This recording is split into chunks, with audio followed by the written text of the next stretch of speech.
I'm going to dig way back, and I don't know if it was it was the Obama administration actually, and I don't know if anybody remembers that far back to the shows I do, but a while back I did a program called America Will Eat Itself, and it was a show that dealt with how the country will become fragmented.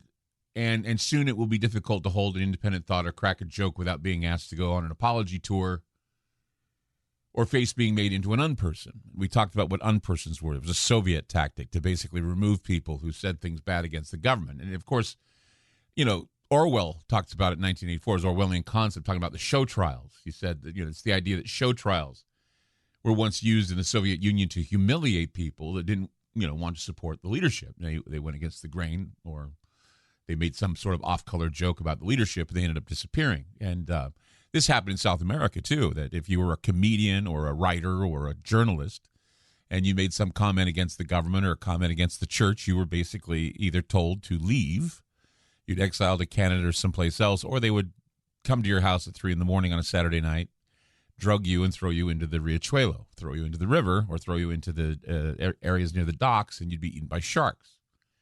You'd become shark bait. Well, this is where, they become marked by the government. And the people, they feel the same way. Well, if they're going to speak ill about the government, they need to be taken out. And they'd be put on trial by the court of public opinion. And then the accused realized that they had a while, or they've all the while, they've developed new groups and new enemies that hate them. And so they have to deal with those new groups and new enemies that hate them. I'm sure a lot of listeners to this show are gamers, or they played video games. I play occasionally because, my stepson's a video gamer. But if you remember, there was a game called Half-Life 2. Around 2/3 of the way through the game, you encounter these giant insect-like aliens called antlions. And soon afterwards, you get a special attack. You get this ability to paint enemies with these pheromones, which cause an unending swarm of antlions to attack them. And, of course, the giant insects don't know why they're attacking your enemies. They don't sympathize with your aims, or they're not capable of understanding your plans. All they know is the chemical signals driving them to fits of rage. And we have, metaphorically seen this type of attack happen in real life when the media decides to choose sides for you. They can make an enemy overnight, and all they have to do is accuse you of some horrible deed, and soon the antlions go on the attack. I mean, this is the purpose of rampant, hysterical identity politics. You can paint your enemies as a target, and then all you have to do is watch the mindless swarm do their work. As much as cancel culture is portrayed as a totally organic process without any top-down control, this is simply not the case. It's almost never organic. It's always contrived. I mean, if you need to be persuaded of that, take a look at who's immune to it. And if you want to see how the swarm is reacting to racial equality, free speech, and Hollywood hypocrisy, all you have to do is point to last night's Academy Awards show. And it's clear, I mean, what we're looking at here, I know a lot of you probably don't even watch the Academy Awards. I know a lot of people don't because their ratings have tanked, but last night's Academy Awards show proves to me that the Hollywood limousine elite or the limousine liberals are eating their own. I received an email this morning asking me if I was going to comment on what happened at the Academy Awards last night. And at first I was going to send an emphatic no, I'm not. But as I was lumbering out of bed, I started to think about it and thought that this event, whether it's staged or not, sends a very important message about how America is triggered and how that Will Smith he's basically put a nail in the coffin of American social commentary, no matter how controversial or cruel.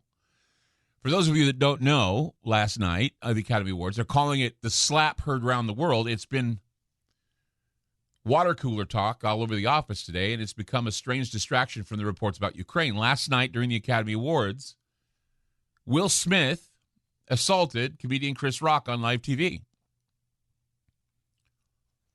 Now, let that sink in for a moment. Will Smith, the Fresh Prince of Bel-Air, left his fresh prince on the face of Chris Rock. smacked him around a bit, slapped him in the face. And that was while he was getting ready to present an award, right? I mean, this is why, if you're on the internet today, you have to recycle through the Fresh Prince Muhammad Ali, Everyone Hates Chris memes on your Facebook page. I mean, okay. So what happened? Will Smith stunned crowds that were gathered for the Academy Awards. It basically, stunned them into silence after he stormed the stage and hit Chris Rock in the face, slapped him in the face open-handed after he made an insulting joke about his wife, Jada Pinkett Smith. Now, Chris Rock was presenting the award for Best Documentary when he noticed that Jada Pinkett Smith's head was shaved, and so he joked live on stage, "Jada, I love you. G.I. Jane 2, can't wait to see it." Well, what was odd is that Will Smith chuckled about it, but then Jada rolled her eyes and wasn't pleased. Jada, who has revealed that she suffered from a hair loss condition. She's got alopecia. She's been suffering from it since 2018.